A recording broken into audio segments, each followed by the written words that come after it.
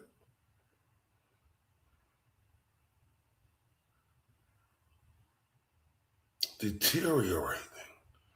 Oh, because it gives you 1 and 3 boxes to click. You did the dumb bitch. Boy, Reddington, boy, he finna break this bitch down. Yeah. Oh my God. Let's get to it. Break this bitch down, Reddington.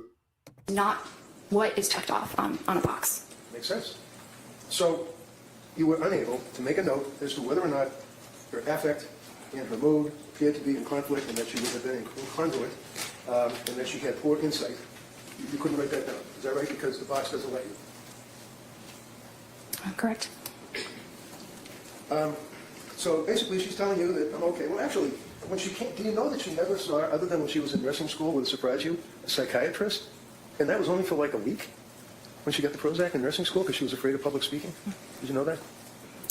I was aware that she did not have a significant past psychiatric history. I was aware of that. Okay, so you were the first psychiatrist that she had the pleasure of meeting. Is that correct?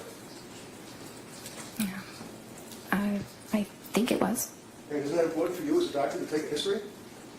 I did take a history. So can you tell us? You're testifying here for the God to tell us whether or not she had any past psychiatric history other than in nursing school for a week with the Prozac. She did not report any other past psychiatric history other than the Prozac and Wellbutrin. So when a patient comes to see you and you're treating to help that patient, if they don't report something to you, you don't know about it apparently, right? Well, I think it depends. There are certainly things I can assess, but if it's related to their history, I do need them to tell me. Well, you can't assess it unless you ask, right? Unless I ask or they volunteer it or they Of fill course, it we out already talked before. about the volunteering. How about you as a doctor, when you're evaluating a patient coming to you for help, do you ask them questions? Yes, You didn't ask her prior history. I did. What did she tell you? She said that her prior history was what we discussed about the Prozac in the nursing school. So, basically, other than hoping to give her hope, is what you said, for the therapy. How do you give someone hope for therapy, the other doctor? Try to encourage them and... What did you encourage her on September 15th? Sorry? What did you encourage her to give her hope on September 15th? What did I encourage her? Yeah. I don't remember exactly the words. It was Did you write almost down 3 years any ago. records? No, we don't write those details of everything. So that's the that's therapy said. you're talking about, right? Yes? Yes. And you don't write down the therapy you give the patient in the records, right? Well, I write something about it. I You write it down, mentioned that. excuse me. Hold on. So yes or no? Hold on. You let her finish the question. You listen to the question and answer just what they asked. Okay? Go ahead. You can rephrase that question, Counsel. No, let her answer. All right. I mentioned that I provided supportive therapy. What is supportive therapy? It's listening to the patient's concerns and providing emotional support and validation. So emotional support and validation all sounds good. Here's a young woman who was what, 20, 29, 30 years old, came to see you? Yes. And came to see you for help, right? Yes. Told you she couldn't sleep and she was anxious, correct? Yes. You know that she was postpartum, correct? Yes. You know that as a patient who was postpartum. By the way, what is your opinion of the period of postpartum where one could have postpartum depression and, more importantly, postpartum psychosis? What's the time frame? It's typically 1 year. So she was well within that time frame, correct? Yes. And you tried to provide therapy by giving her hope. And how long do you figure did that take? 5 minutes, 10 minutes, 2 minutes? I'm not sure. I think it was different in each session. Okay. So the only thing that you diagnosed Lindsay with on September 15th was GAD, generalized anxiety disorder, correct? It was generalized anxiety disorder as well as an adjustment disorder with depressed mood. And you prescribed medications to her, right? Yes. And the medication that you provided to her was the sertraline, right? Yes. And the sertraline would be Zoloft, right? Yes. Now this is a little chart that shows the prescriptions that Lindsay was on. And you are yellow colors.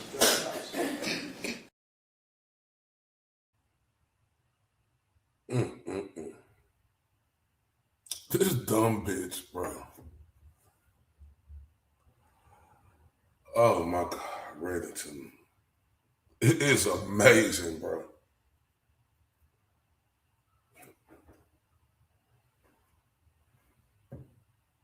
Reddington. Oh, wee man.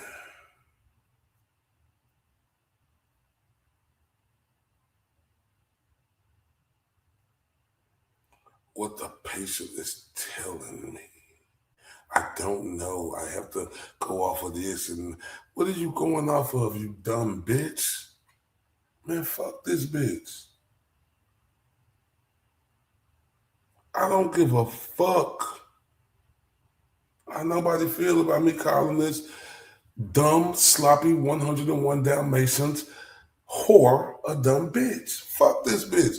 This bitch is incompetent as they fucking come. And this is a dangerous bitch.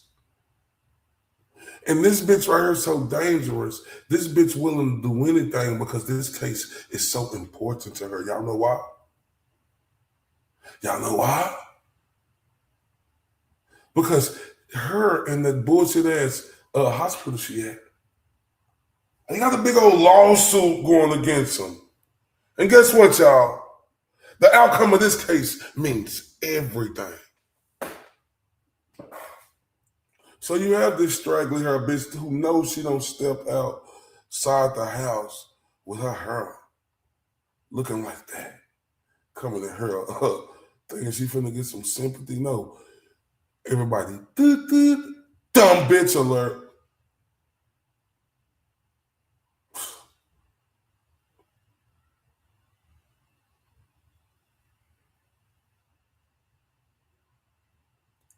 Just writing prescriptions.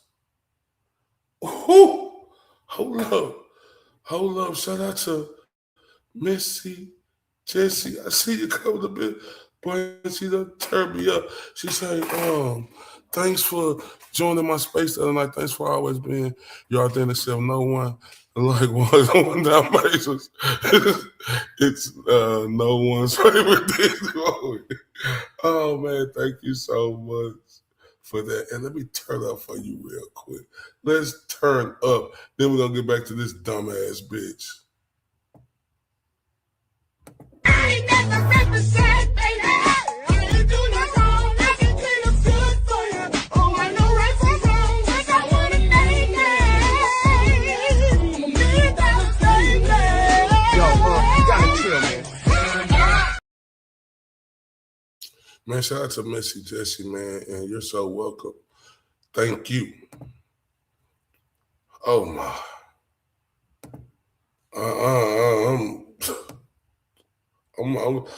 I'm fucked up, right? I'm fucked up, right? And this is what got me fucked up right here too, right? And I'm gonna get back to this. It just fucked me up, watching Moons tonight. Like she's this very disturbing person. Just acting like she don't know, but Moons, you know everything else though, don't you? Oh, you want to know what's good and what's going to fit your BS narrative, right? You don't understand why I wanted to ask you that, but that's another. It's disturbing, Moons. I was just really in there just listening to her, just looking at her talk. But it was... But that was a show. I'm just, I was just looking.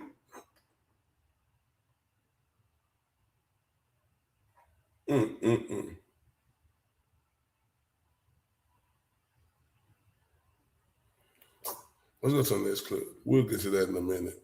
You can see that. So agree with me that on September 15th, you prescribed sertraline, Zoloft, 30 count, on September 15th, 25 milligrams, right? Yes.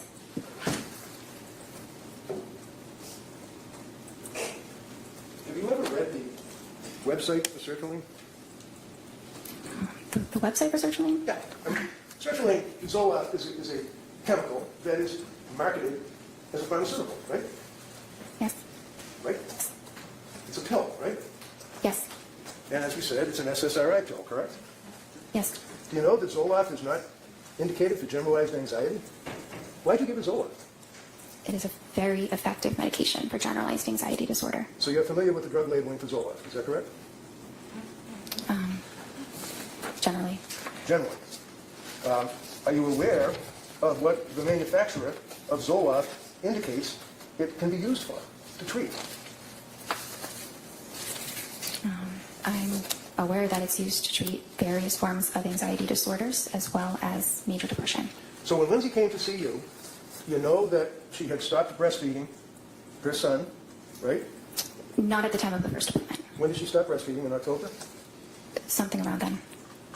You know that she had little or no psychiatric history other than seeing you, correct?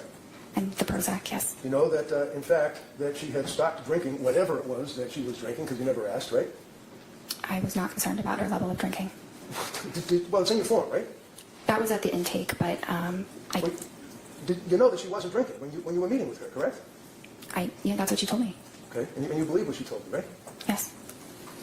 So when she sees you, she's not on any psychiatric, anti-tropics, or whatever they're called, medications, correct? She wasn't on any medication. Correct. And she had stopped drinking anything, whatever it may have been, right? I'm not sure when she completely stopped drinking, but yes. You don't know when she started, when she stopped, what she drank, do you?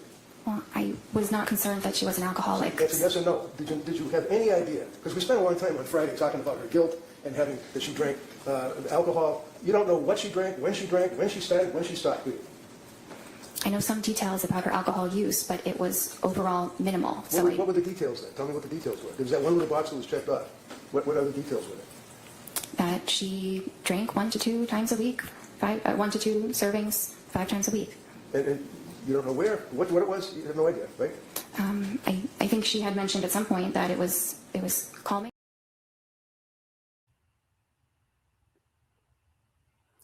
You took her for a word.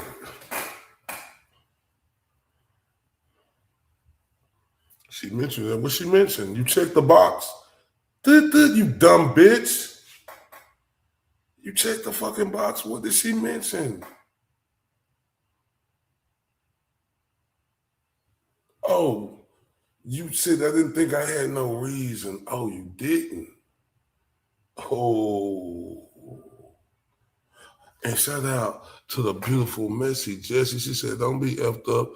See the forest through the trees. Yeah, I see it now. Let me turn you up again real quick. Thank you so much. Turn you up. Man, salute to Messy Jessie, man. Boy, that Spaces was so funny the other night. Oh my God. And boy, when it was so funny when I was there, I could contain myself. Right, just listening to Messy Jessie and Valerie and that Tubes girl. Then you heard Deanne. Oh my God. Then to her, Jolene just react to it. Oh my God. Oh, wait.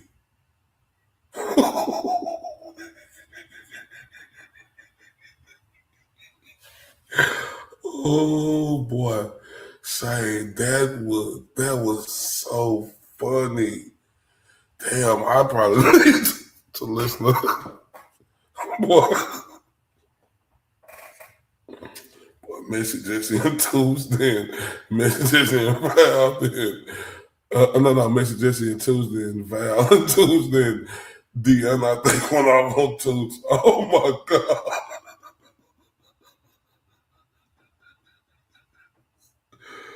Oh, that was so funny, bro. Yeah, boy, I was just like, oh, fight. That's all I was thinking about. Still, boy, oh my God. Oh, that was so funny, bro. Whew, needed that real quick to calm down on this dumbass bitch, man. Didn't do nothing. She didn't know a motherfucking thing. Bitch didn't curl. You know, like the negligence.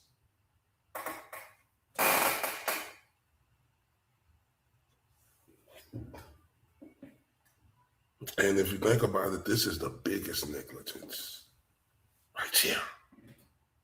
Right in your motherfucking face. And she up there looking worried about a lawsuit. The bitch needs to be worried about being criminally prosecuted. That's what this dumb bitch alert needs to be worried about. Like, it's mind-boggling, my people.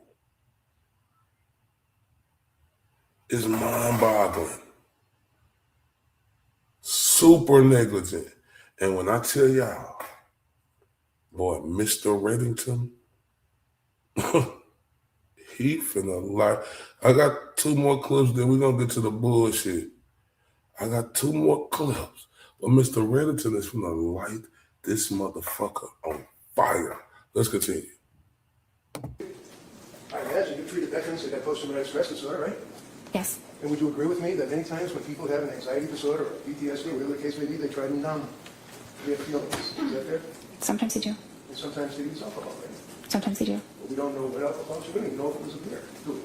I didn't think that was relevant for her. So, with all of that, with that information, you then prescribed Zoloft to her, correct? Yes. You went over the side effects of Zoloft, circulating, I imagine, with her, right? Yes. Did you tell her that one of the known side effects is suicidal thoughts and actions and ideation? Well, that's specifically in children, so I don't think I mentioned that because it wasn't relevant. Not really. Suicidal ideation and homicidal ideation. There's a black box warning, Zoloft, along with other SSRIs, right? Under Yes age, or no? for children and adults younger than Lindsay. I apologize. Can you just listen to my question and answer it yes or no? Is there a black box warning on Zoloft? Yes. Okay. And a black box warning is required or prescribed by what, the FDA? Probably. Probably. And it basically warns that, especially with young people or young adults, that it may cause suicidal or, God forbid, homicidal ideation. Yes?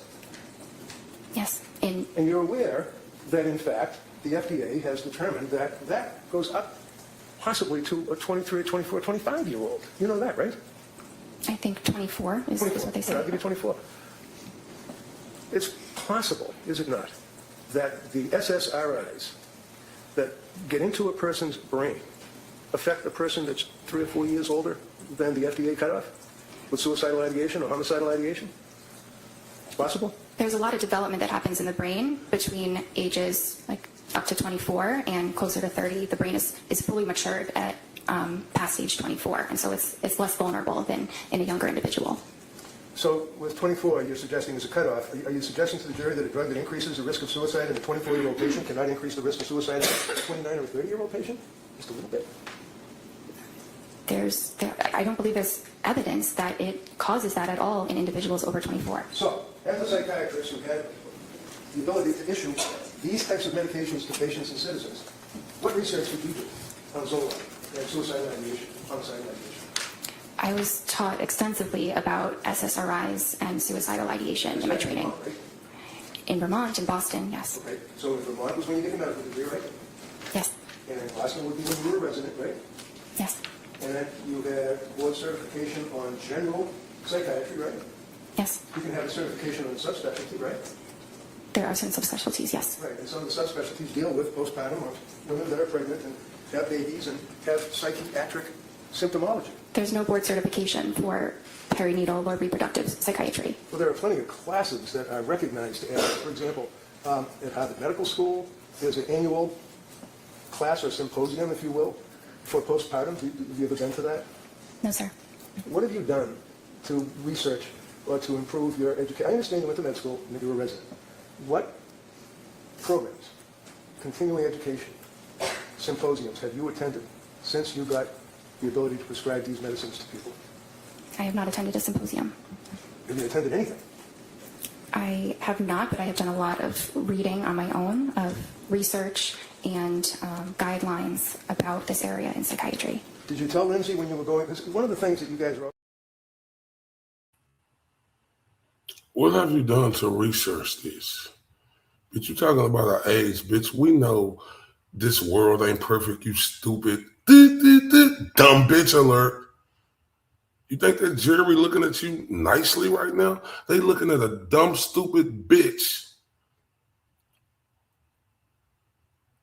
that's melting on that motherfucking stand because Reddington is Razor Ramon clotheslining this whore with every fucking question.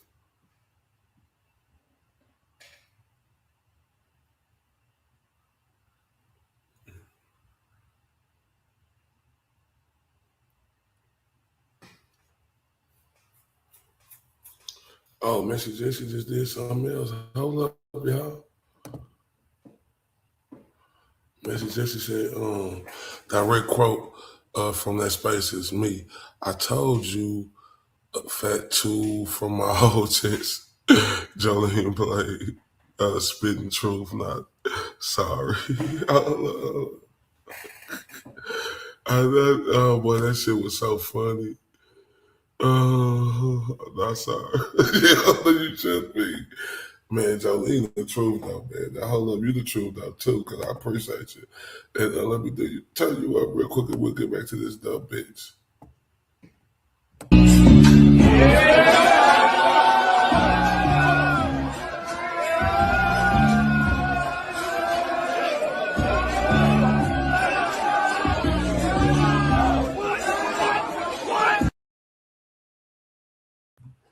Okay, beautiful Captain. Shout out to the beautiful Missy Jessie, man. Man, for real, man. I ain't lying, boy. That space is, I ain't gonna lie to you, boy. Oh, I ain't been on one in a while. Oh, man. I ain't been on one in a while. Boy, that thing, when you talk about coming back the proper way, oh, my.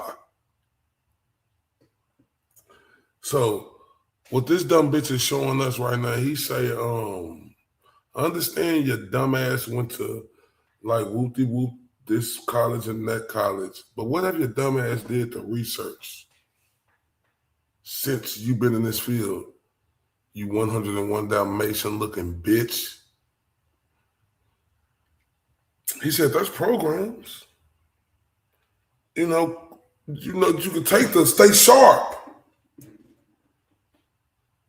Have you did any of them? No. What have you done? Nothing. I did my own research. This bitch just said, yeah, it's shit crazy. This bitch say, I did my own research. So you know what this whore is telling me? She is bigger than the motherfucking program. She say, I'm bigger than the program.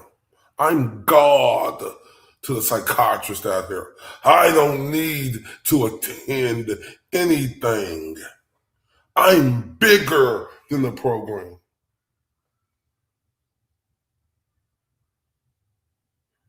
No, I appreciate you. I ain't stopping the message, Jesse. Boy, I ain't lying, boy.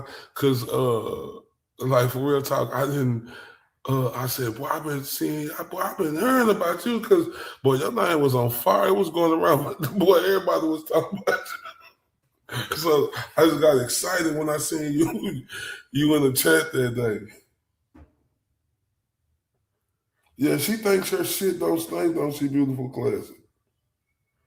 Thank you so much, Mr. Jesse.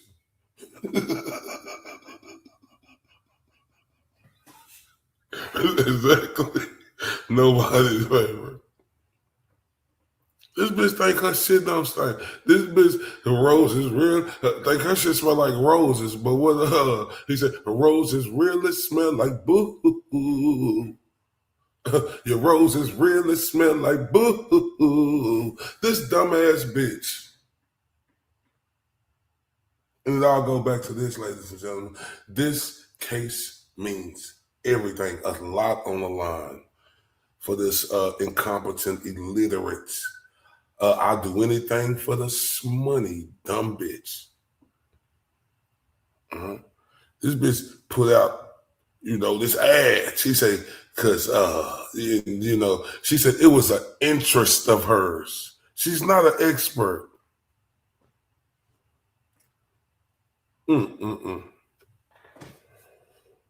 Oh, wait, man, this shit right here is fucking, this is disgusting. Let's continue. This area in psychiatry. Did you tell Lindsay when you were going, one of the things that you guys are always concerned about is what's called informed consent, right? Yes. And what is informed consent? What does that mean? It means in a medical sense, not just like out in the street or something. Explaining to a patient the risks and benefits of treatment and possible alternatives, and making sure that the patient understands what you're saying. Now, when you were going over the symptomology, or when you were going over the side effects of Zoloft, one of the side effects of Zoloft is, and I quote, severe. trouble sleeping, right? Yes. Did you tell her that? Well, insomnia is listed as a side effect. No. You already said yes. You know it. Did you tell her that Zoloft has a side effect of giving the patient severe trouble sleeping? That's all. So I didn't use the word severe because it typically doesn't cause severe trouble sleeping, but I thought you were referring to when she told me that she did have severe trouble sleeping, Well, and that that's was what true. you told her, right? That she had severe trouble sleeping, right? She told me, yes. And you know that one of the side effects of Zoloft is, let's say, trouble sleeping. You know that, right? Yes. Your answer is yes. The jury has to be able to hear you. Yes. And why would you prescribe Zoloft to a young woman who's postpartum, who's coming to you with anxiety, who's telling you she can't sleep, she's got all of these symptoms, and you prescribe a medication that would have a side effect of trouble sleeping? So individuals have very varied responses to medications. Some have no side effects, some have one or two. It's impossible to predict, but Zoloft is a top choice, a first-line medication for her. Says who? Says it's the general consensus No, among but psychiatrists. Again, we can't have both of you talking at the same time. So let her finish her answer, and then I'll give you plenty of time to follow up any questions regarding her answer. So, you finish your answer on that? There's extensive research supporting the use of sertraline in this instance, and the general consensus among psychiatrists is that it's a first-line safe medication for individuals, including postpartum women.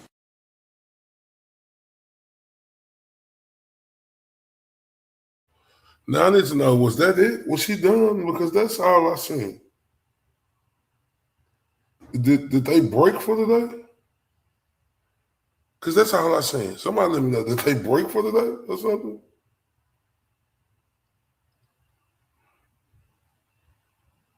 But did y'all hear that?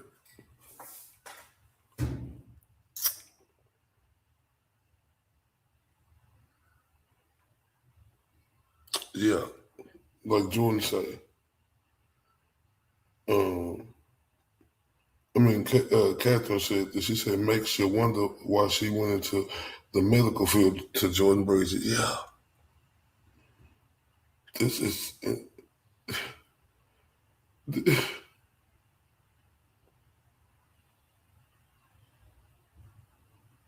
R.I.P. to your mama, Catherine. Oh, wait, man. So, bitch, you knew that she had anxiety and whoopty-whoop, and they say that stuff right there would have severe trouble sleeping. Yeah, in some cases, in other cases. Bitch, in this case it did, you stupid bitch. Where did you research that at? Oh, some of the top psychiatrists, it's a general consensus. Bitch, you ain't been to nothing to get your game up, bitch. You don't go to shit. So you want us to believe your general consensus bullshit coming out your mouth? Did y'all look at her neck? Don't it look like it's swole in the middle?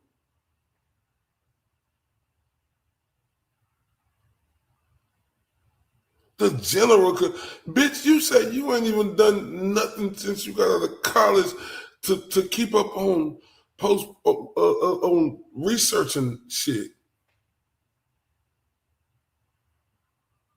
But then you want to tell us the general consensus, what have you done? I did research myself. I'm God. I'm bigger than a program. I'm the greatest in the world, Craig.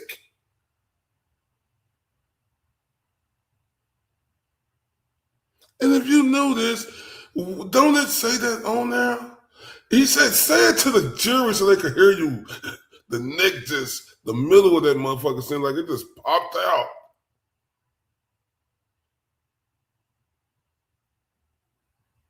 He said, "What if it says? Why would you prescribe this to her? You dumb ass bitch." Yeah, what you thought? Yeah, one of the bitch, she didn't do any blood level testing. Ruth said one knew she would lose her license. The price she should. Clarence said, I thought doctors had to do a yearly training. But this shit right here, but Massachusetts, I'm sorry the people in Massachusetts going through this.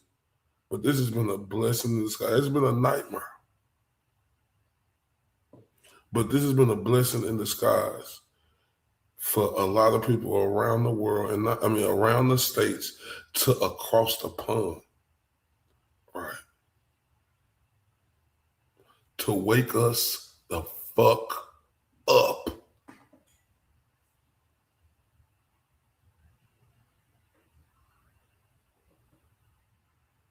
This is, remember Dr. Gohart, the ghost shit. She didn't even do a thyroid test on her. She went off something that Lindsay did a couple of years back. The absolute fucking audacity. These lazy, dumb alert bitches.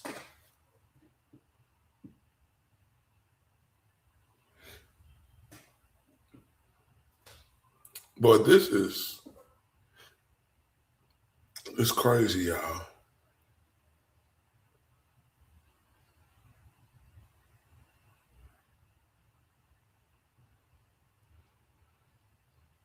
$14 meetings. Renton said, you did it through televised, right? Yeah, every single one of them. He said, hey, you dumb bitch. That ain't what he said, but I'm saying it. Dumb bitch. This your first time actually seeing her in fucking person. Yeah.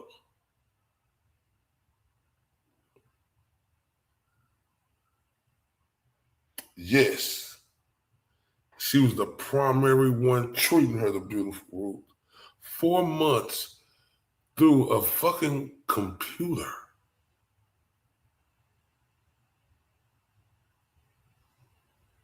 Oh, wait. Can't make this up. Okay. I can't make this shit up. I can't.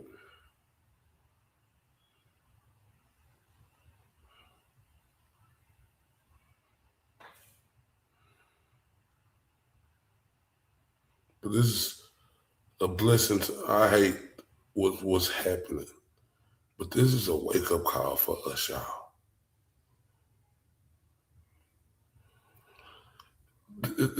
Any appointment my son or me go to, it ain't gonna be no easy. You're not gonna be able to tell me. And they ain't saying they have, but looking at this case, I feel like now these bitches done shoot me off a lot of times or shoot everybody off a lot of times. I don't feel like we put enough pressure. You know, this is Tooth right here. She's a primary. One Gohart just seen her when she got to the hospital for them 5 days. This Tooth right here.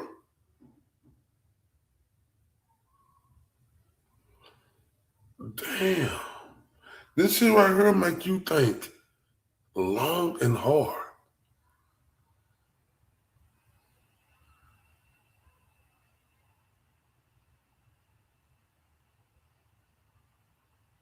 The doctors is gonna have they're gonna have to answer these questions. Yeah, 17-minute appointment. The bitch say, well, it got left out because the other 8 minutes, is what? Gohart said that the shit don't usually be like that. The shit supposed to be all together. Why it's not like that? Why y'all making up this shit, man?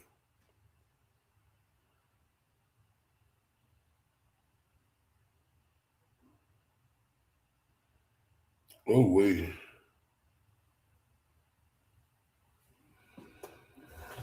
Oh, wait. I ain't seen nothing like this. I ain't seen nothing like this. I ain't seen nothing like this. But you know what?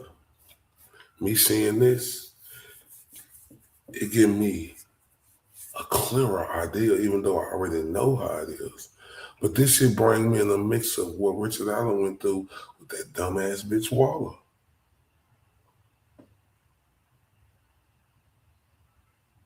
Yeah, I agree. This is why healthcare should not be for profit.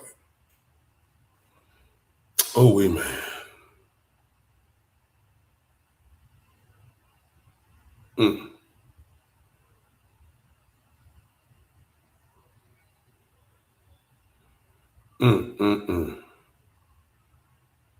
But this,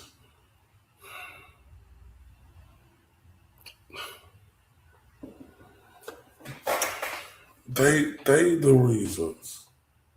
She the reason.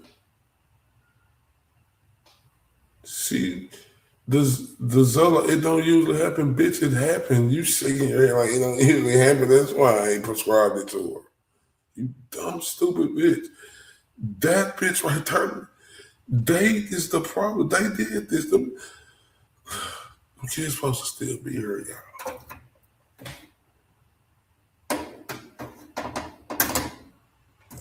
And I know Lindsay do it, but how can I say Lindsay did it? She didn't. I know she did it, though, if you understand what I'm saying.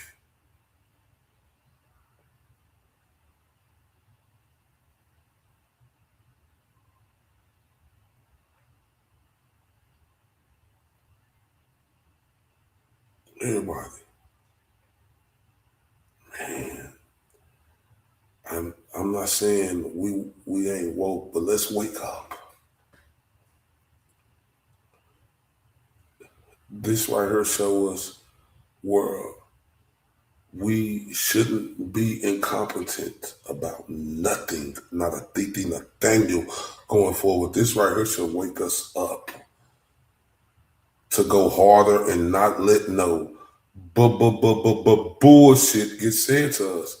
And the doctors looking at us like, no, this your motherfucking job.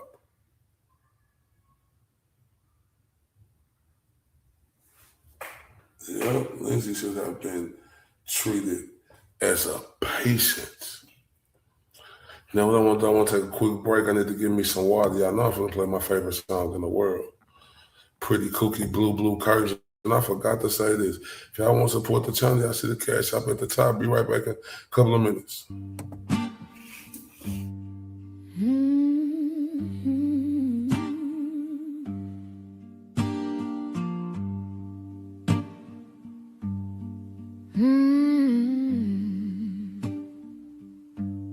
The wind hums low,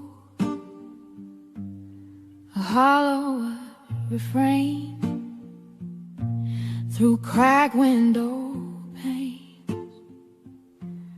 It calls my name. The clock ticks slow. Its echo stays.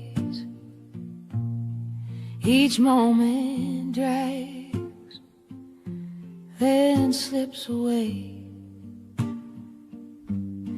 Blue curtains are hiding all my pain. Blue curtains are dancing in the rain. Blue curtains keep the shine far away. Blue curtains won't let me escape. The walls close in, shadows stretch along. Night wears a mask where dreams don't belong. A bird once sang, now silent it lies. The sky holds no stars, just clouded sighs. The pain's a prison, the glass cuts deep.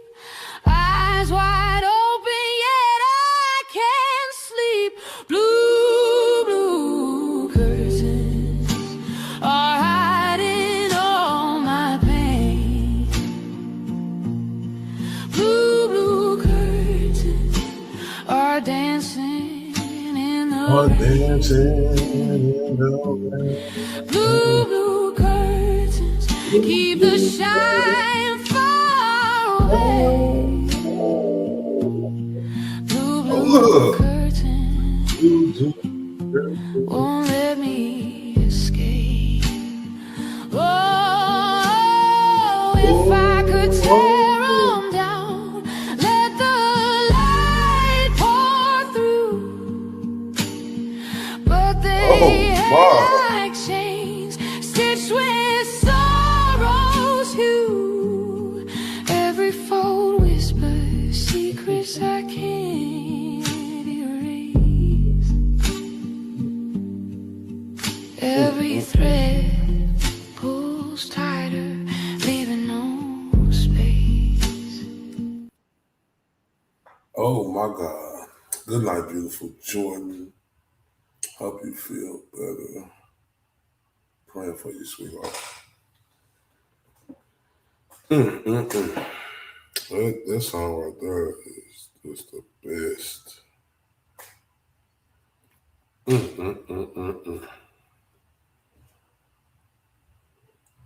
The pains of prison, the glass cuts deep, eyes wide open, yet I can't blue. Hold up, pretty cookie. Oh my.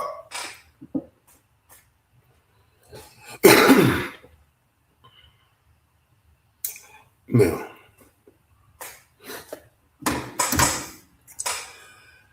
man, boy, that's I'm glad we got through this. Now I'm gonna get on a little bit of shit.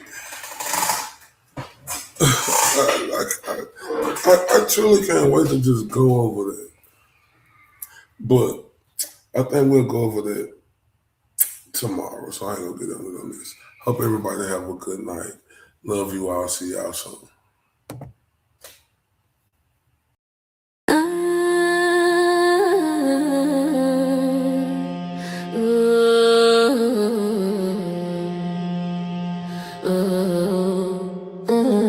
I'm not the one, yeah. I'm the right one, I'm the right one, yeah. I'm the right one, yeah. I'm the right one, yeah. I'm the right one, yeah. I'm the right one, yeah. I'm the right one, yeah, yeah, yeah. I'm not the one, I'm the right one. I walk in like a bird, cold look, clear aim. You wanted smoke, I heard it. You talk big, all wordy, all bark, no bite. You can't win this fight. I seen your hand shake when the room got quiet. I don't need a threat, I bring it, then I write, yeah, yeah, yeah. Tick, tick, hear that whistle, step too close, get the missile. Blood in my eyes, stealing my jaw. Say my name once, then stand by the law. I'm not the one, yeah. I'm the right one, yeah. I'm not the one, yeah. I'm the right one, yeah. You came for when you left with none. I'm the right one, yeah. I'm not the one, yeah. I'm the right one, yeah, yeah, yeah. I don't just a crowd, I let them come. I stare, hit hard like a loaded drum. You keep on talking, I keep on moving. Your chest gets loud, but your legs ain't proving. You want that title, you want that crown. I take one look and I shut it down. I cries when the flow gets mean. I came in clean, let the scene pristine. Tick, tick, hear that whistle, step too close, get the missile. Blood in my eyes, stealing my jaw. Say my name once, then stand by the law. I'm not the one, yeah. I'm the right one, I'm not the one, yeah. I'm the right one, yeah. You came for when you left with none. I'm the right one, yeah. I'm not the one, yeah. I'm the right one, yeah, yeah, yeah, yeah. I don't bend, I don't break, I don't flinch, I don't fake. Every shot you throw just feeds my pace. Every lie you spit, I put back in your face. I'm not the one, yeah. I'm the right one, yeah. I'm not the one, yeah. I'm the right one, yeah. I'm not the one, yeah. I'm the right one, yeah. You came for when you left with none. I'm the right one, yeah. I'm not the one, yeah. I'm the right one, yeah.